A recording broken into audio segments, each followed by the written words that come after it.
ẹ káàárọ̀, ẹ káàsán, ẹ káalẹ́ nílé, lóko, ní gbogbo ibi tẹ́ ti ń gbọ́ wa, tẹ́ sì ti ń wò wá. A tún ní ká dúpẹ́ lọ́wọ́ yín fún gbogbo ìgbà tẹ́ ẹ máa ń wò wá. Lágbára Ọlọ́run, ojú tẹ́ ẹ fi ń wò wá kò ní fọ́. Ohun tá a máa gbé yẹ̀wò lénìí ni àwọn nǹkan ìkíni nílẹ̀ Yorùbá, oríṣiríṣi ìkíni nílẹ̀ Yorùbá. Ìyẹn túmọ̀ sí general greetings in Yorùbá. Oríṣiríṣi ìkíni ló wà.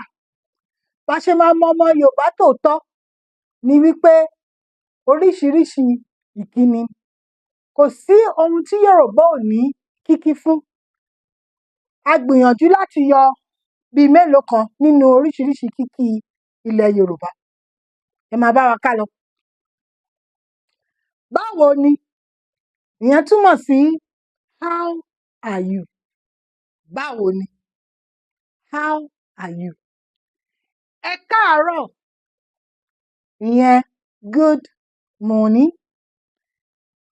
Ẹ káàsán, ìyẹn good afternoon. Ẹ kú ìrọ̀lẹ́, good evening. Ẹ kú iṣẹ́, well done. Ẹ kú ilé. Àwọn kíkí kan wà tí ẹ pà láti gbìyànjú láti wo bá ṣe lè túmọ̀ rẹ̀ sí èdè òyìnbó. Èyí tó dẹ̀ súnmọ́ jù la kọ. Tẹ́ bá tún lè rí ọ̀nà míì tá a sì lè fi túmọ̀ ẹ̀, ẹ jọ̀ọ́ ẹ ké sí wa. Ẹ kú ilé, I'm back. Ẹ kú àbọ̀, welcome. Tí èèyàn bá lọ sóde tó bá wọlé dé, á ní ẹ kú ilé.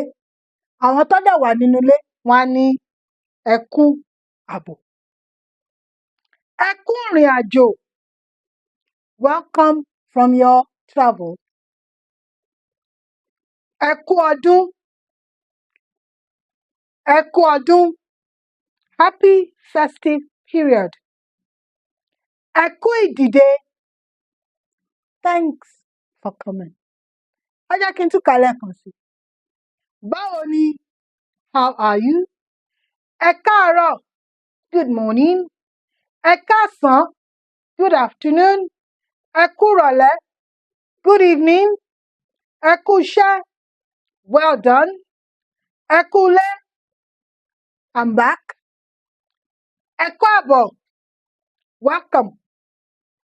Ẹ kú ìrìn àjò, welcome from your travels. Ẹ kú ọdún, happy festive period. Ẹ kú ìdìde, thanks for coming. A fẹ́ dúpẹ́ lọ́wọ́ yín púpọ̀. Ẹ ṣé púpọ̀. Ó dàbọ̀.